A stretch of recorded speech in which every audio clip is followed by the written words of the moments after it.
નર્મદા જિલ્લાના રાજપીપળા નગરપાલિકા વિસ્તારમાં આવેલ વોર્ડ નંબર 5માં ઘણા વખતથી પાણીની સમસ્યા જોવા મળી રહી છે. તેને અનુસંધાને આજરોજ મહિલાઓએ પાલિકા કચેરીએ હલ્લાબોલ કર્યું હતું અને પાણીની ગંભીર સમસ્યાને લઈ સ્થાનિકોમાં ભારે રોષ જોવા મળી રહ્યો હતો. ખાસ કરીને વોર્ડ નંબર 5માં અનિયમિત અને અપૂરતા પાણી પુરવઠાથી કંટાળીને મહિલાઓએ આજે પાલિકા કચેરીએ પહોંચી ઉગ્ર વિરોધ પ્રદર્શન કર્યું હતું.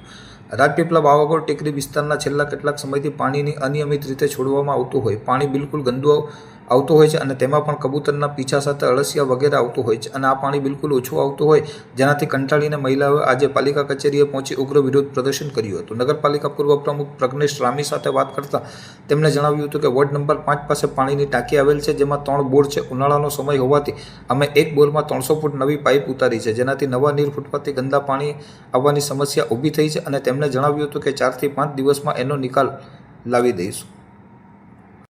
વોર્ડ નંબર 5ના તમારા વિસ્તારમાં જે પાણીની સમસ્યાને લઈને આવ્યા છે, એમનું કહેવું એવું છે કે ઘણા દિવસથી પીવાના પાણીમાં અળસિયા નીકળે છે. એ વાત સાચી છે, અમે બી અળસિયા જોયા છે. શું છે સમગ્ર હકીકત શું છે?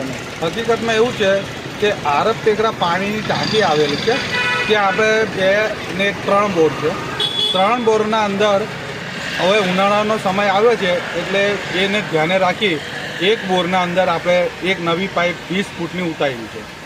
એ પાઇપ ઉતારવાના કારણે હાલમાં હમણાં રેતીવાળું ને ડોરું પાણી ફેંકે છે. આ ટેકનિકલ ઇસ્યુ છે ને ઓટોમેટિક સોલ્વ થાય.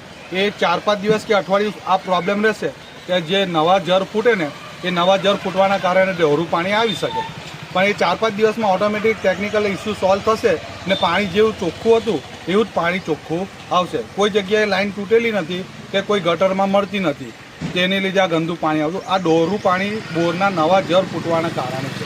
આ જે સમસ્યા તેના તમે ત્યાંના સભ્યો છો, તો કોઈ તમે આ બધી રજૂઆત કરેલી છે ખરી? મને રજૂઆત કરેલી, હું સ્થળ નિરીક્ષણ કરીને આવેલો છે. જેમના ઘેરે જે પાણી ડોરું આવેલું છે મારા કને એના વિડીયો પણ છે ને એમના ઘેરે હું મુલાકાત પણ કરી. એમને મેં સમજાવેલા છે કે હજુ 4-5 દિવસ ખાલી તમે રાહ જુઓ.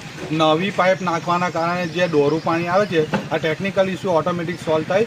એ કુદરતી છે ને એની જાતે સોલ્વ થશે ને 4 દિવસ પછી તમારો ના સોલ્વ થાય તો પછી મને મળજો, તો એની આપણે કોઈ તપાસ કરાવશું. એમનું કહેવું છે કે અમારી ત્યાં સાફ સફાઈ કરાવવા માટે કોઈ નથી આવતું.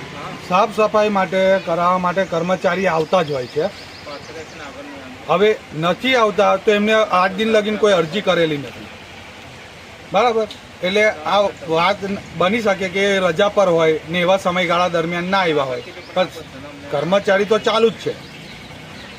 આ બાબતે આ લોકોએ આવેદનપત્ર આપ્યું છે ને એથી જે અધિકારી હાજર હતા એમણે કીધું અમે સ્થળ પર હમણાં માણસોને મોકલીએ છીએ, તો શું તમે સ્થળ મુલાકાત કરશો ખરા? હમણાં મેં સભ્ય તરીકે ઓલરેડી સ્થળ મુલાકાત કરી જ છે ને સ્થાનિકોનો પ્રશ્ન છે તો હું હમણાં પાછો જઈશ જોવા. ઓકે, આપનું નામ અને મારું નામ પ્રજ્ઞેશ કુમાર રામી, નગરપાલિકા પૂર્વ સદસ્ય.